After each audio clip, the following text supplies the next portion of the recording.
Hey there, welcome back to another video. This time around, it is a review of the 2019 film slash musical slash extended music video, K-12. Now, before I get into sharing my full thoughts on this film, I want to give a very special shout out to Isaiah, aka Frame by Frame, for requesting this particular review. If you have a film you would like to see me discuss on this channel or a topic you would like to hear my thoughts on, feel free to donate to my PayPal. The link will be in the video description. Now, K-12 is a labor of love and a passion project by musician and artist Melanie Martinez. Now, I really wasn't familiar with her work or her music at all until I saw this film. And I gotta be honest here, folks. I didn't think this was my cup of tea.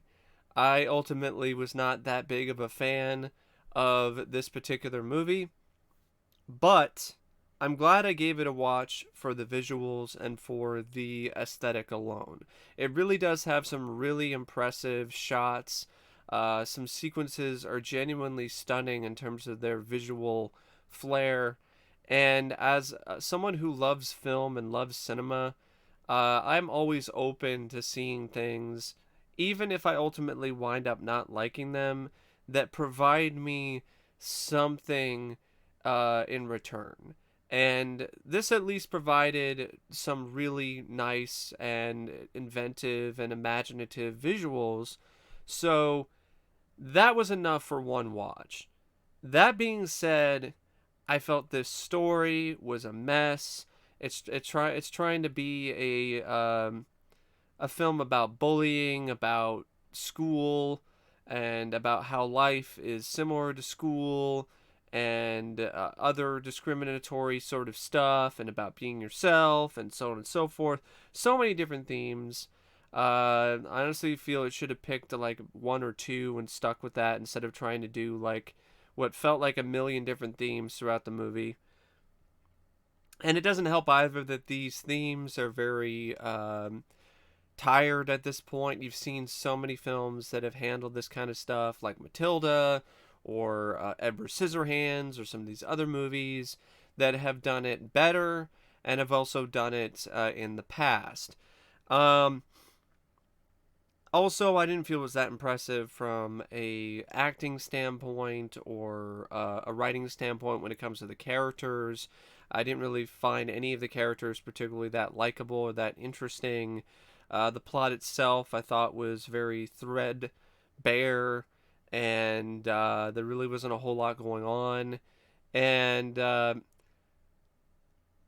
being said, from a production standpoint, impressive. I mean, the production and art design in this film is gorgeous. I gotta be honest. It really does create a very striking series of visuals, one after another. The aesthetic is amazing, even though it can get a little bit repetitive at times. It's still an amazing aesthetic, and I really have to give the art directing and all of the people who worked on the film the utmost credit for that, because it's got this pastel Dr. Seuss kind of vibe to everything, and it creates a very unique and genuinely striking film from a visual standpoint. So it's directed by Melanie Martinez. She also wrote the film, and I feel that she would have benefited from not being Miss Do It All here.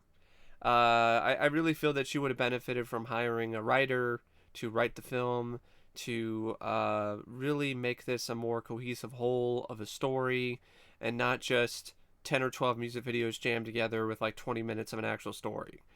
I also feel that another writer would have definitely helped in terms of the characterization. There's little to no character development in any of these characters other than they're girls, and they've been discriminated against in some way, or they're bullied, and that's really the only character development you get with these characters. There's a lot of stuff going on with this script that with a better writer, or with just another writer who has experience writing stories and writing for films would have been able to make things less muddled and less of a mess, narrative wise. There's just so many questions that this film leaves you as a viewer. For one, why are there some students in the school that are painted blue like they're fucking Nightcrawler? Why do some of the students have superpowers and mutant abilities but others don't? How do they get these mutant abilities? And why? Why is this school K through 12 a place where young adults and teenagers dress like little kids with pastel blue and pink colors and frills and shit and act like little kids, except the fact that they are really young adults. This is more of a high school kind of story, but they act like kids, and there's different rooms that are supposed to represent different grades, but the film never really goes through all those rooms. So you only see like 2 or 3 different grade rooms, and then the other ones never really are touched upon at all. So what was the point of that? And it's just there's a lot of surface level stuff with this screenplay that with a better writer, a more experienced writer, that these things would be developed more, they'd be explored more.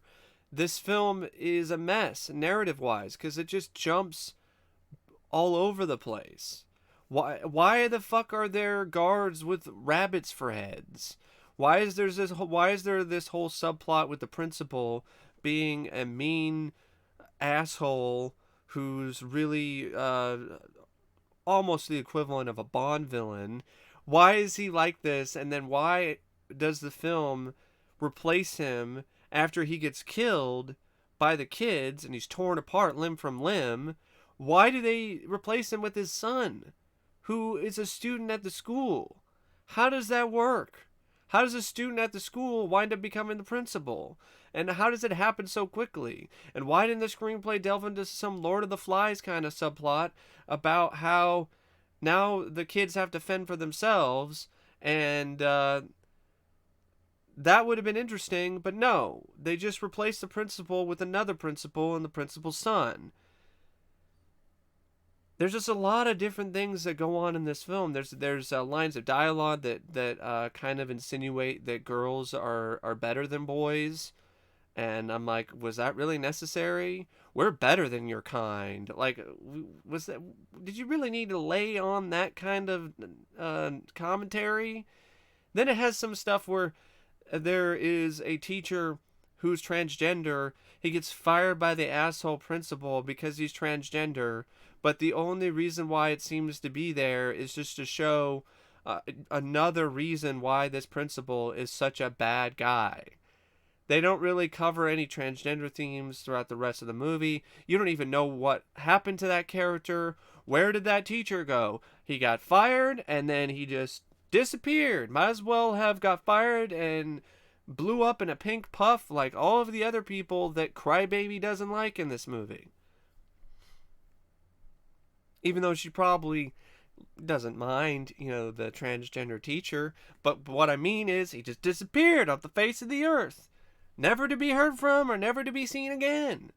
So there's a lot of stuff like that in this movie with these characters. There's this bully character, this girl, is established that she's a main villain of sorts. But then there really isn't much of a comeuppance or much of a ending for this character or this dynamic that she has or this battle that she's having with Crybaby and her friends. There's just so many things with the screenplay that just needed a lot of work. There's a love story here with Crybaby and this black kid, this African American kid, but it goes nowhere except for they share a kiss one time at the end in the climax. And then that's really all that comes from that love story. And also it doesn't help either that Melanie Martinez and the other actor, they don't have any chemistry. So there's no real spark to it. Just feels like it's forced, and it's just there for the sake of having a love story. How do these kids sneak in spliffs? They're fucking smoking J's and shit. How the hell how do they get that? How? Magic? Do they got fucking magic? They got all these powers. Is one of their powers they can materialize J's out of fucking thin air? Like, what? There's a lot of stuff in this movie that just makes no sense. And there's a whole thing with this teacher who is a pedo, who's into dating underage girls, but it's really weird. It's even weirder and even more disturbing because you have young adults and fairly mature actresses playing these roles of these young girls who are infatuated with the teacher and actually want to have sex with him, but then he takes things too far, and so then he's turned into a pink puff of smoke by Crybaby and her friend, and it's like, why did we even need to have that in this movie? It just feels very jarring, and it's just a random narrative bit that doesn't connect to anything else in the plot. It's like the film just stops for this thing with this pedo teacher, and then never really and really doesn't add anything to it other than pedos are bad. Okay, yeah, we know that. I didn't need this movie to really, hammer home that point again, that pedo teachers are pieces of shit. There's just so many things here that just subplots stop and then don't end, or they go on too long, or they don't lead to anything.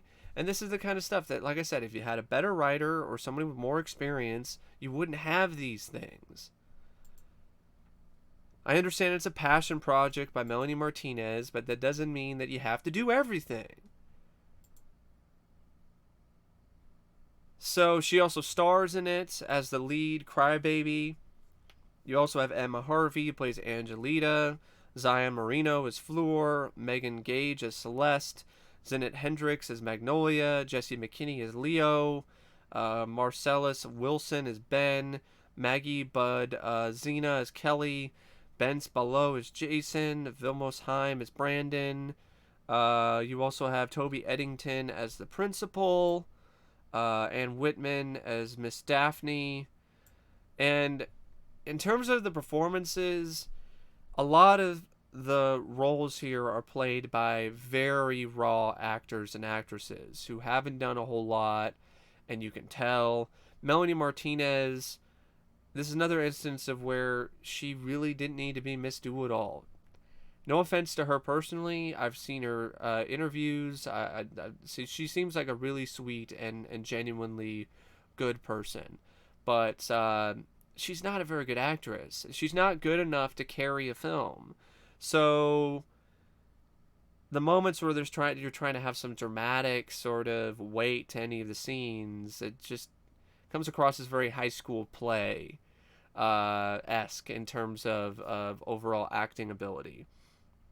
Even the way that the plot is structured is very similar to a high school play in terms of the overall quality. And so Melanie Martinez, not the best actress. Also, with her writing for these characters, the lack of character development is something you could deal with if the characters are likable or engaging in a different way. But that really isn't the case here. This clique of super-powered girls, to me at times comes across as a little too entitled, and that hurts the film. They're supposed to be these rebels that you're supposed to root for and cheer against the authority, but they kind of come across as a little bit too entitled and, huffing their own farts. So it's one of those things that's like, I don't know, like it just really kind of hurts the film for me. And then there's really no genuine antagonist. Once the principal gets torn apart limb from limb, Then you have his son, who isn't really the same, and it's just one of those things where who's the antagonist here? Is it the bullies? Is it the principal? Is it the principal's son? Is it the school itself? Who is the antagonist? And that doesn't help either when it comes to the film building any sense of suspense or extra intrigue, because you don't really have a real antagonist. There's just multiple antagonists, and neither one is really that strong.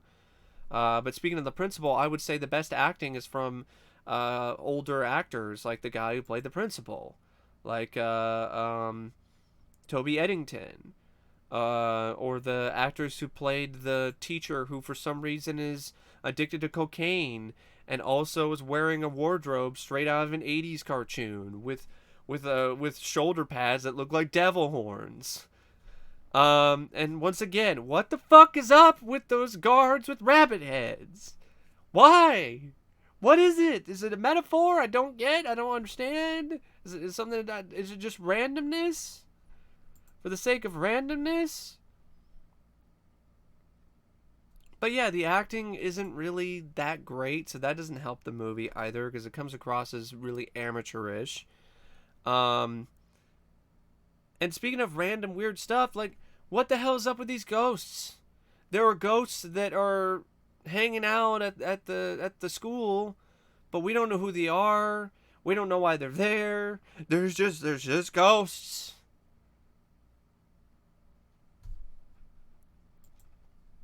This movie is just weird as well. Like, just really one of the first things that comes to mind when I think about this film is weird. It's just a weird movie. And the weird visuals and the aesthetic are easily the film's biggest selling point.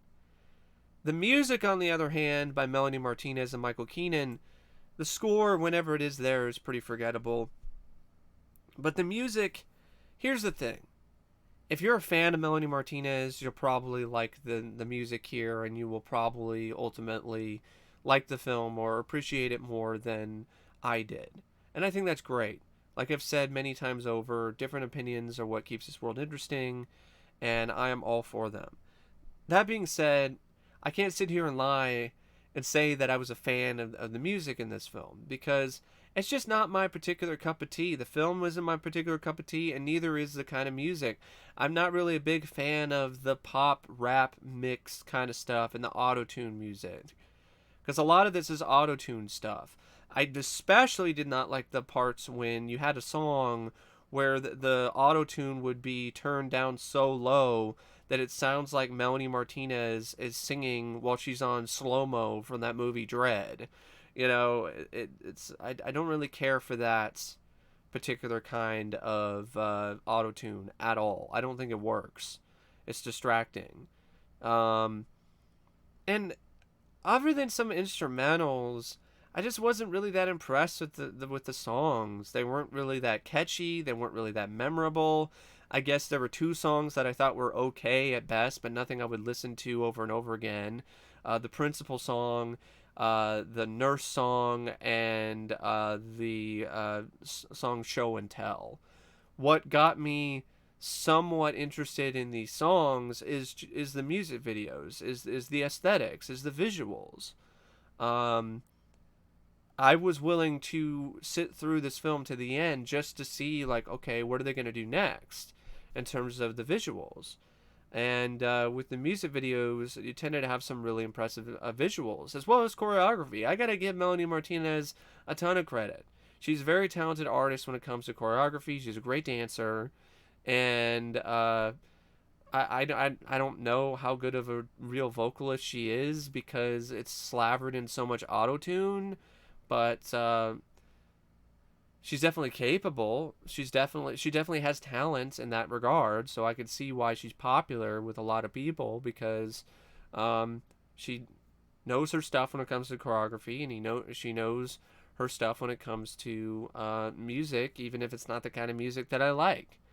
But yeah, one of the big things for me, and one of the only things about the film that I really truly liked, was the visuals. I mean, moments where the film really goes super dark and into David Lynch kind of territory. When the principal is ripped apart limb from limb, like he's the bad guy and Day of the Dead, who gets ripped in half by the zombies. It's not quite as gory, but it's still pretty brutal because he gets torn into pieces. The sequence where Crybaby pulls out her eyes from her head and gives them to this other girl, who then pulls her eyeballs out of her head, and they swap eyeballs. I thought it was really unique and interesting. The one where she's talking about strawberry shortcake, and she's essentially dressed up like a French aristocrat, if I could say that word. My apologies. And her big billowing dress, is just a giant cake. That was an interesting visual. The Orange Juice song, which is honestly one of my least favorite songs. I don't even. What even was the metaphor of orange juice? Don't squeeze yourself into orange juice because you don't have to. And I'm like, that doesn't work, because it's not like there's a different kind of juice that comes out of an orange. When you squeeze an orange, you just get orange juice. So it's not like you're trying to force orange juice to be oranges to be anything. I guess, or just let oranges be oranges? Is that what this is? Let oranges be oranges. You don't need to be orange juice. Okay, alright, fine. Okay, it's a very simple message, but okay, it's something that some people can relate to. Alright. That being said, that music video portion has some really great visuals. The moment when the bully girl is cutting open this other girl's head with a knife, pops the top of her head open like it's I'm trying to think of the right word for it. Like one of those pop-up pops, the things where you press a button and then the head opens up and there's a lollipop in it. So like one of those push-up pops or whatever. And then puts an orange inside her head and squeezes the orange, and then orange juice comes out of this girl's mouth while her head is popped open. That's a pretty, neat visual. So there's a lot of stuff like that in the film, visuals, visual wise, with the cinematography and with the art direction and production design, that really is quite eye catching. The pink bus. The sequence when the bus falls into the water and then flies through the air earlier in the film. And even, stuff that ultimately is just kind of, I don't know how this works, but okay. Like when they blow a big giant bubble and that's what causes the school to separate from the ground and then float up into the air and explode. It's like, okay, all right, there's something to that. The show and tell music video where Melanie Martinez, Crybaby, is on strings like she's a marionette. Crybaby, even her look, even the costume design, which I'm not even really that big on, but I will give it credit for how it does switch things up. It doesn't really use the same sort of costume design over and over again. It does have different bits of costume design and hairstyling, so I gotta give it credit for that. That being said, I'm not really a big fan of this trapped inside a Polly Pocket kind of costume design, especially when you have young adults and teenagers at the youngest playing these roles and dressing like they're little girls. It's just, I don't know, it just creates this really kind of vibe, if you know what I mean. But yeah, I don't really know what else to say about the film. Cinematography by Jesy McKinney I thought was really impressive. Melanie Martinez, I don't know if she actually was the one that directed the entire film. It seems a little bit much considering how intense and how really, let's just say, complicated some of the shots are in this film. I kind of don't buy that a fairly novice filmmaker is going to pull off the type of shots and the type of sequences that are shown in this movie. I think she more than likely ghost directed this film, but if she did direct the movie, she did a really great job. But I think she also got a lot of help from her director of photography and her cinematographer Josh McKee. Apparently, she also edited the movie. You know what? I have to be honest. She did a good job editing it too. If she actually did edit the film, I don't know about these things because there's a lot of stuff with these passion projects where the uh, main person behind it, because this is a tie-in to her album K-12, the main person behind these passion projects just takes all these different jobs and puts their name on it, but that doesn't necessarily mean that they were responsible for doing all of it. But that being said, if she did actually do all that, she did a good job. But at the end of the day, this is just an overlong extended music video that to me personally was pretty dull because other than the visuals, which would perk my interest and perk me up every now and then, but I just wasn't really that into the story or the characters. Um, there's a lot of questions that aren't really answered and things that aren't really developed or explained. What the hell is up with that elf lady who comes out of the cupboard? It might as well have an Indian in it and might as well lead to Narnia or fucking Eternia or any other fucking place that you could think of. But I don't know what the hell that was up with that. She just showed up randomly. She showed up even at the end, and it set itself up for some sequel that apparently Melanie is working on. You know, I'm not particularly looking forward to it because this isn't really my kind of movie or my kind of cup of tea in terms of a story. Um, and yeah, it just felt the pacing was also really bad too because like I said, it kept jumping from these different narratives and these different stories and subplots, and it didn't even finish all of them. So, and there are moments where you'd have like 3 music videos in a row before you would get to back to the actual story. So, to me personally, this should have just been a 30-minute, 45-minute long YouTube miniseries that, for the most part, is a showcase mainly for the music videos and for the aesthetic. And that's it. Instead of trying to tell a story. Because I think that's asking too much of Melanie Martinez and too much of this particular format that is like 10, 12 music videos crammed into this movie, which really doesn't leave for very much space for a strong narrative or strong characters. And when it comes to the visual aesthetic, as impressive as it is, this isn't one of those movies that succeeds as style over substance like Pink Floyd's The Wall. Because in Pink Floyd's The Wall, there's a thin narrative, but it's tied together with these vignettes or almost anthology style segments that all have different aesthetics. So it doesn't have the same aesthetic throughout. That's why at times the aesthetic to me kind of got a little repetitive, despite the fact that I ultimately did like it and appreciated it.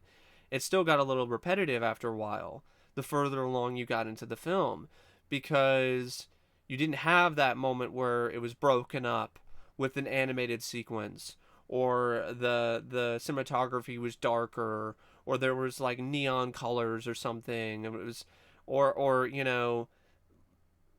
extreme contrast, or something to really kind of break up the monotony of the visual style, like what happens with Pink Floyd The Wall. But there's nothing like that really occurs in K-12.